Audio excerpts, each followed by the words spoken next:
Congress party जिंदाबाद, Congress party जिंदाबाद, सिद्धरामैया जिंदाबाद, कांग्रेस पार्टी जिंदाबाद।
ನಾಯಕರು ಸಿದ್ದರಾಮಯ್ಯ ಒಂದು ಸಣ್ಣ ಕಪ್ಪು ಚುಕ್ಕೆ ಇಲ್ಲ. ಅವರ ಆಡಳಿತ ಹಿಂದಿನ 5 ವರ್ಷದ ಕೂಡ ಮತ್ತು ಈಗಲೂ ಕೂಡ. ಆದರೆ ಈ ಬಿಜೆಪಿಯವರ ಕುತಂತ್ರದಿಂದ ರಾಜ್ಯಪಾಲರು ಬಿಜೆಪಿಯ ಕೈಗೊಂಬೆಯಾಗಿ ನಮ್ಮ ಸಿದ್ದರಾಮಯ್ಯ ಮೇಲೆ ಪ್ರಾಸಿಕ್ಯೂಷನ್ ಸ್ಟಾರ್ಟ್ ಮಾಡಿದ್ದಾರೆ. ಅದರ ವಿರುದ್ಧವಾಗಿ ರಾಜ್ಯಪಾಲರ ವಿರುದ್ಧ ನಮ್ಮ ಪ್ರತಿಭಟನೆ. ಸಿದ್ದರಾಮಯ್ಯನವರು ಉಳಿಬೇಕು, ರಾಜ್ಯಪಾಲರು ಇಲ್ಲಿಂದ ತೊಲಗಬೇಕು. ನಾವು ರಾಷ್ಟ್ರಪತಿಯವರಿಗೆ ಮನವಿ ಮಾಡಿದ್ದೇವೆ. ಮಾನ್ಯ ರಾಜ್ಯಪಾಲರು ರಾಜಕಾರಣ ಮಾಡಿದ್ರೆ ಆ ಹುದ್ದೆಗೆ ಬರಬಾರ್ದು. ಸಂವಿಧಾನಿಕ ಹುದ್ದೆ, ಅದು ರಾಜ್ಯಪಾಲರ ಹುದ್ದೆ ಇದೆಯಲ್ಲ, ಸಾಂವಿಧಾನಿಕ ಹುದ್ದೆ. ಅವರು ರಾಜಕಾರಣ ಮಾಡಿದ್ರೆ ರಾಜಕೀಯಕ್ಕೆ ಬರಲಿ, ಹುದ್ದೆ ತ್ಯಜಿಸಿ. ಇವತ್ತು ಈ ಕೃತ್ಯವನ್ನು ಮಾಡಿದ್ದಾರೆ. ಪ್ರಬಲವಾಗಿ ಬ್ಲಾಕ್ ಕಾಂಗ್ರೆಸ್ ಸಮಿತಿ ಖಂಡಿಸುತ್ತದೆ. ಸಿದ್ದರಾಮಯ್ಯನವರ ವ್ಯಕ್ತಿತ್ವ ಇಡೀ ರಾಜ್ಯಕ್ಕೆ, ರಾಷ್ಟ್ರಕ್ಕೆ ಮಾದರಿಯಾಗಿದೆ. ಸೇರಿಸಿ ಬಹಳ ದೊಡ್ಡ ಪ್ರತಿಭಟನೆಯನ್ನು ನಾವು ಮಾಡಲಿದ್ದೇವೆ. ಇವತ್ತು ಸಾಂಕೇತಿಕವಾಗಿ ಕೆಲವೇ ಸಮಯ ನಮಗೆ ಸಿಕ್ಕಿತು. ಆದರೂ ಕೂಡ ನಮ್ಮೆಲ್ಲ ಮುಖಂಡರು ಮತ್ತು ಕಾರ್ಯಕರ್ತರು ಅತಿ ಶೀಘ್ರದಲ್ಲಿ ಬಂದು ಪಾರ್ಟಿ ಆಫೀಸಿಗೆ ಸೇರ್ಪಡೆಗೊಂಡು ಇವತ್ತು ಸಾಗರದ ಬೀದಿಗಳಲ್ಲಿ ಮೆರವಣಿಗೆ ಬಂತು. ಜೆಡಿಎಸ್ ಸರ್ಕಾರ ಇದ್ದಾಗ ಬಿಜೆಪಿಯವರು 19 ಜನ MLAಗಳನ್ನ ಖರೀದಿ ಮಾಡಬಹುದು ಬ್ಯಾಕ್ ಹಿಂದ್ಗಡೆಯಿಂದ ಬಂದ್ಬಿಟ್ಟು ಸರ್ಕಾರ ಮಾಡಿದ್ರು. ಈಗ ನಮ್ದು 136 ಸೀಟ್ ಇರೋಕ್ಕೋಸ್ಕರ ಶಾಸಕರನ್ನ ಖರೀದಿ ಮಾಡಕ್ಕಾಗಲ್ಲ ಅನ್ನೋ ಉದ್ದೇಶದಿಂದ ಸಿದ್ದರಾಮಯ್ಯವ್ರನ್ನ ಅವಮರ್ಯಾದೆ ಮಾಡಬೇಕು ಅಂತ ರಾಜ್ಯಪಾಲರ ಮೂಲಕ ರಾಜಕೀಯ ಮಾಡಿಕೊಟ್ಟಿದ್ದಾರೆ. ಇದು ನಾವೆಲ್ಲರೂ ಖಂಡಿಸುವಂತ ಸಂದರ್ಭ, ಖಂಡಿಸಲೇಬೇಕಿದೆ. ಯಾಕಂದ್ರೆ ಇವತ್ತು ದೆಹಲಿಯ ವಿಚಾರ ತಿಳ್ಕೊಂಬೋದು. ದೆಹಲಿಯ ಮುಖ್ಯಮಂತ್ರಿ ಅವನು ಕೇಜ್ರಿವಾಲ್ ಅವ್ರ ಮೇಲೂ ಪ್ರಕರಣ ಹಾಕಿ ಇವತ್ತು ಜೈಲಿಗೆ ಕಳಿಸೋ ವ್ಯವಸ್ಥೆಯನ್ನ ರಾಜ್ಯಪಾಲಗಳು ಮಾಡ್ತಾ ಇದ್ದಾರೆ.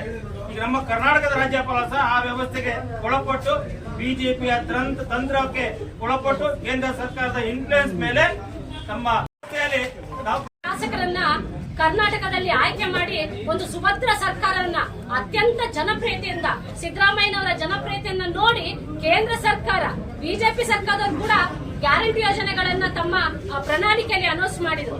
ಅಂತಹ ಒಂದು ಜನಪ್ರಿಯ ಮುಖ್ಯಮಂತ್ರಿ ಮೇಲೆ ಯಾವುದೇ ಒಂದು ಕಪ್ಪು ಚುಕ್ಕೆ ಇಲ್ಲ. ಏನಾದ್ರೂ ಮಾಡಿ ಇವ್ರನ್ನ ಆಪರೇಷನ್ ಕಮಲ ಮಾಡೋಣ ಅಂದ್ರೆ ಆಪರೇಷನ್ ಕಮಲಕ್ಕೆ ಒಳಗಾಗುವಂತ ಶಾಸಕರು ಈ ಬಾರಿ ಆಯ್ಕೆ ಆಗಿಲ್ಲ. ಹಾಗಾಗಿ ಈ ಕುತಂತ್ರ ಮಾಡಿ ಏನಾದ್ರೂ ಮಾಡಿ ಅವರ ಹೆಂಡತಿ ಹೆಸರಿನಲ್ಲಿ ರಾಜಕಾರಣ ಮಾಡ್ತಾರೆ. ಅವರ ಮೇಲೆ ಯಾವುದೇ ತರದ ಒಂದು ಅಪವಾದನೆ ಇಲ್ಲ. ಯಾಕಂತ ಹೇಳಿದ್ರೆ ಅದನ್ನ ನಾವು ಪರಿಶೀಲನೆ ಮಾಡಿದ ಸಂದರ್ಭದಲ್ಲಿ ಸಹ ಯಾವುದೇ ಅಪರಾಧ ಇಲ್ಲ ಅಂತೇಳಿ ಕಂಡು ಬರ್ತಾ ಇದೆ.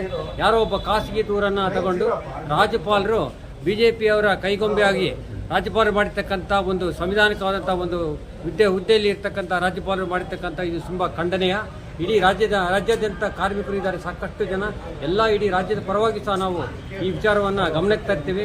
ಯಾಕೆ ಕೇಳಿದ್ರೆ ಈ ರೀತಿಯಾಗಿ ಒಬ್ಬ ನಿಷ್ಠಾವಂತ ಮುಖ್ಯಮಂತ್ರಿ ಅವರನ್ನು ಅತಂತ್ರಗೊಳಿಸ್ತಕ್ಕಂಥ ಕೆಲಸಕ್ಕೆ ಈ ಪಕ್ಷದವರು ಮಾಡ್ತಕ್ಕಂಥದ್ದು ಮತ್ತು ರಾಜ್ಯಪಾಲರು ಮಾಡ್ತಕ್ಕಂಥದ್ದು ಸರಿಯಾದ್ದಲ್ಲ.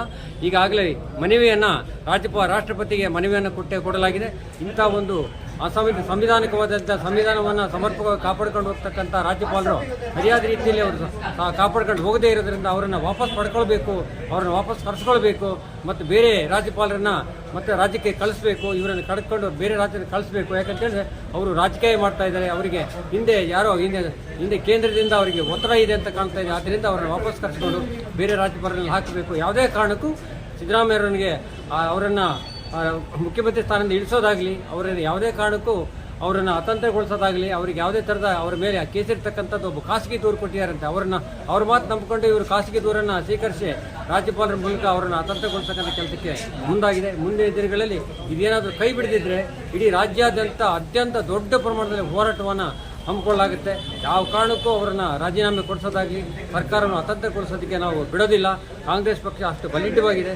133 ಸೀಟುಗಳು ಇದ್ರೂ ಸಹ ಅವರನ್ನು ಅತಂತ್ರಗೊಳಿಸೋಕ್ಕಾಗಲ್ಲ.